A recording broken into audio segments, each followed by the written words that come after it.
Chapter 10. Turning Point. Late one afternoon, I rose from the couch with an eviction notice in my hand, intending to light it on the kitchen stove to fire up my crack pipe.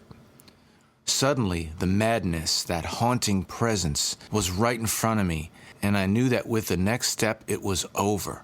Petrified, I eased back down and lifted my eyes towards heaven, screaming, I can't,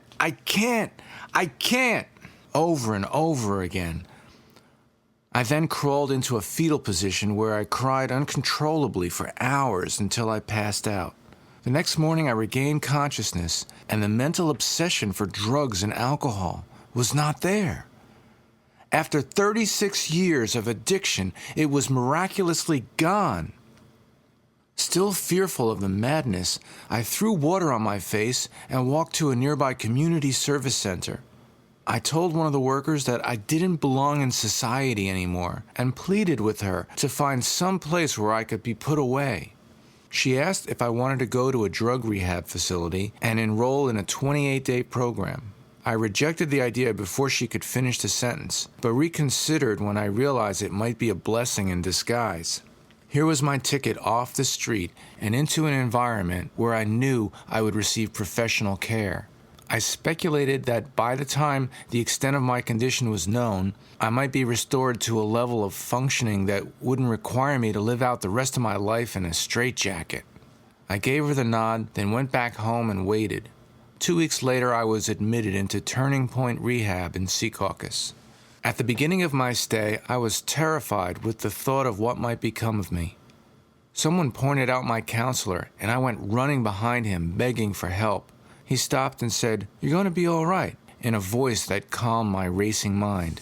We talked for a while, and he told me that God had a wonderful plan for my life. I sat poised, expecting him to elaborate on what that plan was, but he never did. I walked away confused, but anticipating that he would enlighten me sometime soon. In the days that followed, I questioned everyone about their understanding of God. I really wanted to know who he was. My counselor turned the question around and asked, "What do you want God to be?" I said, "Someone who would care, not get angry at me, and be like a strong father." Without expressing an opinion, he simply said, "Okay." Now, more confused than ever, I continued questioning people, and the subject of prayer kept coming up. I finally asked someone how to pray. This individual happened to be Reggie Osborne, pastor of Bethel Tabernacle in Newark. He suggested I start by thanking God every morning for waking me up and every night for keeping me clean and sober. I began doing it, quite awkwardly at first, going through the motions and looking around to make sure no one was watching. I saw no signs of my prayers being answered, yet I persisted because I needed to believe in something. As a result, my daily survival became hinged on the expectation that this communication with God would result in my total healing. A real breakthrough came when I repeated the Serenity Prayer, which I learned during the meetings I attended. God, grant me the serenity to accept the things I cannot change, courage to change the things I can, and the wisdom to know the difference. In the days that followed, I found myself less preoccupied with thoughts of the future and more concerned with the here and now. I realized that fear and worry were preventing me from availing myself of all the opportunities to be healed.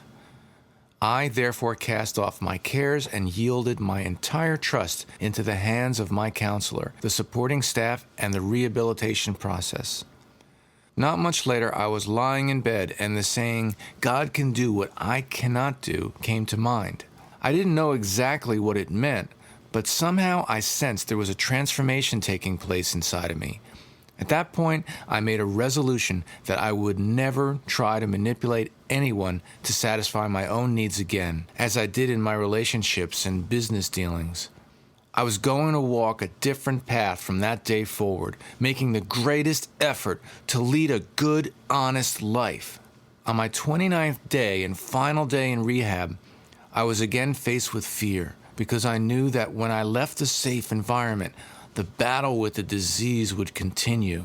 But without my counselor just a few doors away, I expressed my feelings, and he said it was a good fear.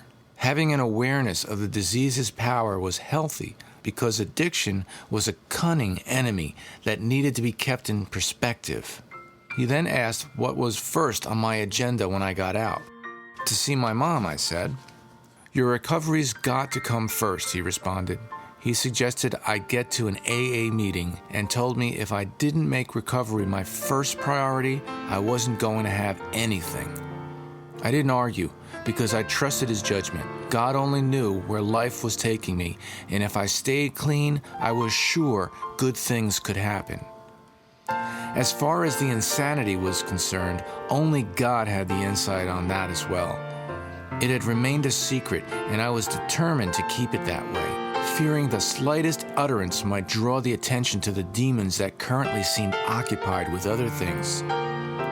For now I was off the hook, yet I had no idea how long. I was just going to live quietly in the moment, enjoying the sweet victory I was experiencing in at least one area of my life.